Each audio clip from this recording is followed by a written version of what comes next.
Hello, and thank you for joining us. We are going to be doing some learning today around correcting misbehavior, specifically focusing on an article where we will focus on using a hierarchy of supportive consequences to address problem behaviors in the classroom. All right. So, one part of having a classroom PBIS system is having consistent use of consequences and being able to respond to misbehavior when it occurs. The last time we met, we talked a bit about what a punitive system would look like in a classroom.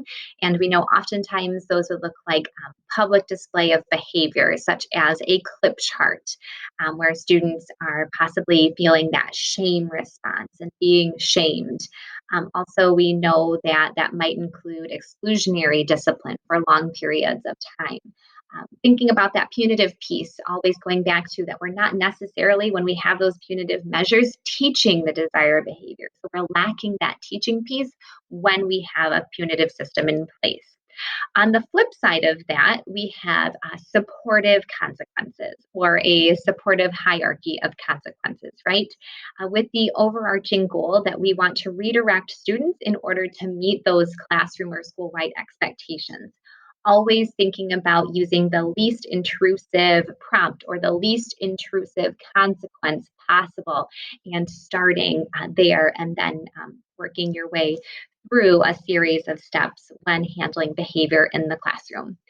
So, we are going to look at some tips and tricks that come from Deborah Leach's and Shauna Health's article, which I will be linking about addressing and having consequences to address behavior problems in the classroom. This also will connect nicely to our learning that we will be spending some time around called the 5 C's, which connects to classroom PBIS and Champs in the Classroom if you've gone through that training as well. So, today, some tips and a series of steps in order to use that supportive hierarchy of consequences.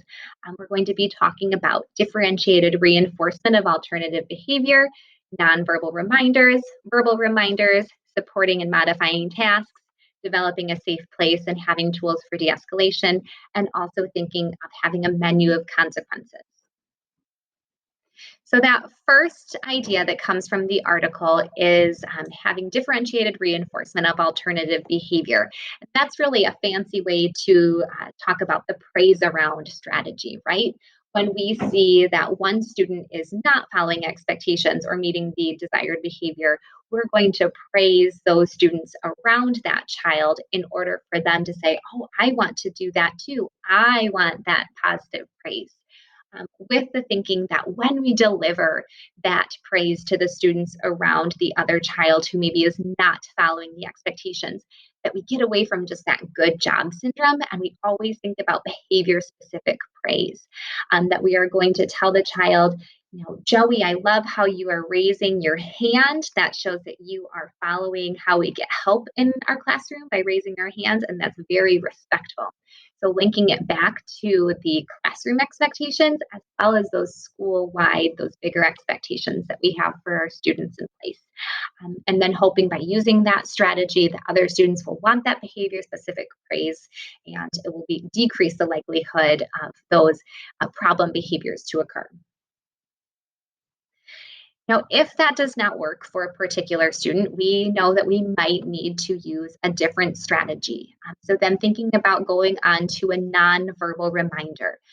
Now, with these types of reminders, if we are giving that to one child, we want to go back to always that privacy prevails. That no matter what, we want to make sure that we're trying to give these reminders as privately as possible so that we move away from that punitive measure and that shaming piece, right? So let's think about some examples of what a nonverbal reminder might look like in your classroom. It might look like using sign language, just a little R next to the student for a reminder. Okay, that can be as simple as that. It might look like showing emotion privately to that student of how they should sit in the classroom. Oftentimes, raising your hands can be emotion to indicate that. We might just show a reference three, that we're referencing rule number three, okay, or rule number two. And then oftentimes using picture clues and just pointing to the picture is a very powerful nonverbal reminder as well. We've seen teachers use lanyards and they've had pictures printed out that they can flip to and point to that as a nonverbal reminder of whatever the desired behavior is. And just making sure again that we want to be as private as possible, starting with that least intrusive prompt. Now, if our nonverbal reminder is not changing the behavior, we know that we might need to move to a verbal reminder. Again, when we give verbal reminders, making them as private as possible. This isn't a time to yell our reminder across the room because then it's going to become that punitive shaming piece, right? So, thinking about these tips when delivering a verbal reminder, we want to stay calm, we want to be consistent, we want the verbal reminder to be immediate, brief, and respectful. So, we stay calm no matter how upset the child or disrespectful the child is towards us. We're consistent. We say the child's name.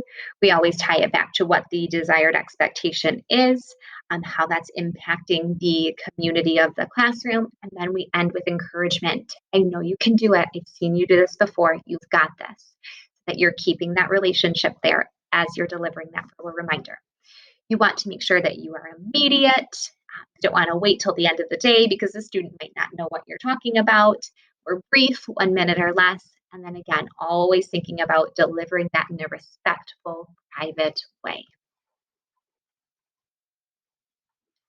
Now, if we see that behaviors are continuing and we have given some of our strategies, we've done our praise around strategy, we have done our nonverbal strategy, we have given those verbal reminders, we might need to support or modify the task. Oftentimes we see behaviors escalate because something is hard and students are not engaged or motivated. So that might look like going next to a child and helping them get their materials out and getting started on the first problem or the first question so that they feel successful with the task at hand. It might look like modifying the assignment to the student's instructional level so that they can do the work independently. It also might look like modifying the assignment, having the student get started with three problems and circling or highlighting those three problems. And then really thinking about how we know we have to engage our students. So many times we see behaviors because there is a lack of engagement or motivation. So, how can we make our assignments and our asks of our students interesting? How can we tap into student interest in order to increase engagement?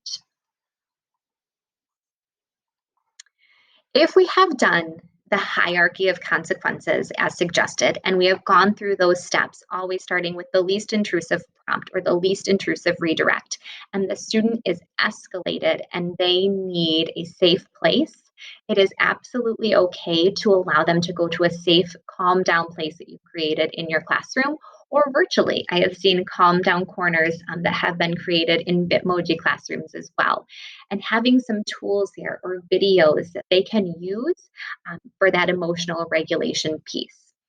I would reference and I would encourage you to use sand timers if you use a strategy like this so that students are in that calm down space and using these tools in a timely manner. So, using whether that's 1 through 15 or 1 through 30 minutes, whatever that might look like in your classroom, so that students can self monitor when they're using those de escalation tools in your calm down corner.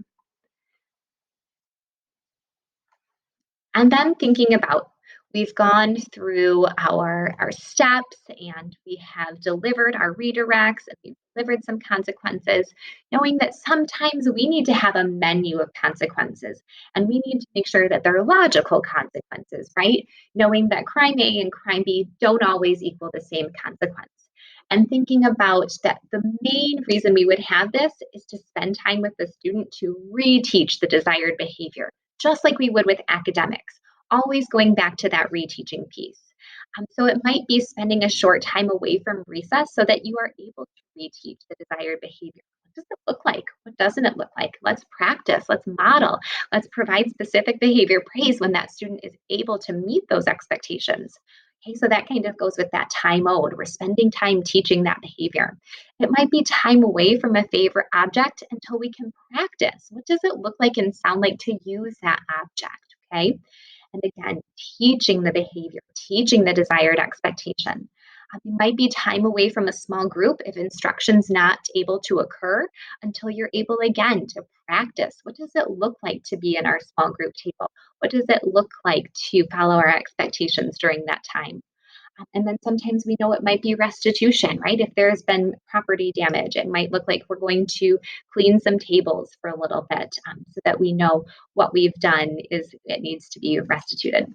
So always reteaching the desired behavior, going back to that piece is so important, knowing that we can get away from having punitive consequences and moving to that supportive hierarchy of consequences in the classroom is possible by following these steps. So I will link that article for you to check out, and then we will dive into the 5 C's when we meet face